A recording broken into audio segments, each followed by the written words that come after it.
ராமனோட புத்திசாலித்தனம் நாடு முழுக்க பரவுச்சு. அத கேள்விப்பட்ட சக்கரவர்த்தி பாபர் ராமனை பார்க்க ஆசைப்பட்டாரு. ராமனை தன் நாட்டுக்கு அனுப்பும்படி கிருஷ்ணதேவராயருக்கு ஒரு கடிதம் எழுதினாரு. மகாராஜா இந்த செய்தியை படிச்சு ரொம்ப சந்தோஷப்பட்டாரு. ராமா, உன்னை பாபர் சக்கரவர்த்தி பார்க்கணுமா? அவர்கிட்ட இருந்து ஒரு பை பொற்காசாவது நீ பரிசா கொண்டு வரணும். சீக்கிரம் புறப்படு. கண்டிப்பா மகாராஜா, நம்ம விஜயநகரத்துக்கு நல்ல பெருமை சேர்த்துட்டு வரேன். பாபர் தன் மந்திரிங்க கிட்ட ராமன் வரும்போது சிரிக்கவே கூடாது, மீறினா தண்டனை கொடுப்பேன்னு சொல்லி இருந்தாரு.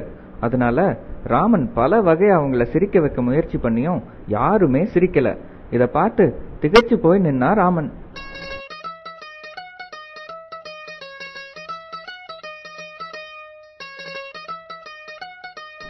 அடக்கடவுளே, இந்த மந்திரிங்க எல்லாம் ஏன் இப்படி உயிரில்லாத பொம்மை மாதிரி இருக்காங்க? நமக்கு பரிசு கிடைக்காம போயிடுமோ?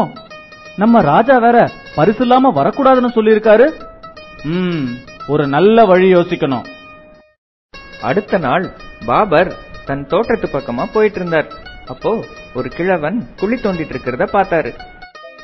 வணக்கம் பெரியவரே, இந்த வயசான காலத்துல ஏன் இவ்வளவு கஷ்டப்படுறீங்க? மகாராஜா, நான் இந்த மாமர கண்ணை நடப்போறேன். முட்டாளா இருக்கீங்களே, இந்த கண்ணு வளர்ந்து பழம் தரும்போது நீங்க உயிரோடவே இருக்க மாட்டீங்களே? சரியா சொன்னீங்க மகாராஜா. நம் முன்னோர்கள் மரம் நட்டதாலதான் நாம அந்த பழங்களை சாப்பிடுறோம். இப்போ நான் கண்ணு நட்டா என்னோட பசங்களும் பேரங்களும் பழம் சாப்பிடுவாங்க. ரொம்ப அருமையா சொன்னீங்க. இந்தாங்க ஒரு பை நிறைய பொற்காசு. ரொம்ப நன்றி மகாராஜா.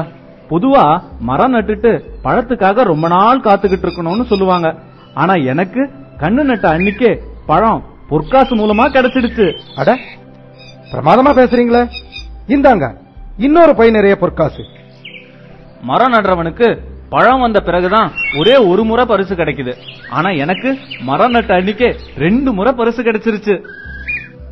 ரொம்ப புத்திசாலியா இருக்கீங்களே. உங்களுக்கு இன்னொரு பை நிறைய பொற்காசு தரேன், வாங்கிக்கங்க. ராமன் தான் போட்டிருந்த வேஷத்தை கலைச்சான். ராமன், இவ்வளவு நேரம் நீயா வேஷம் போட்டிருந்த? ஆமா சக்கரவர்த்தி, எங்க ராஜா ஒரு பை பொற்காசாவது ஜெயிச்சுட்டு வரணும்னு சொன்னாரு.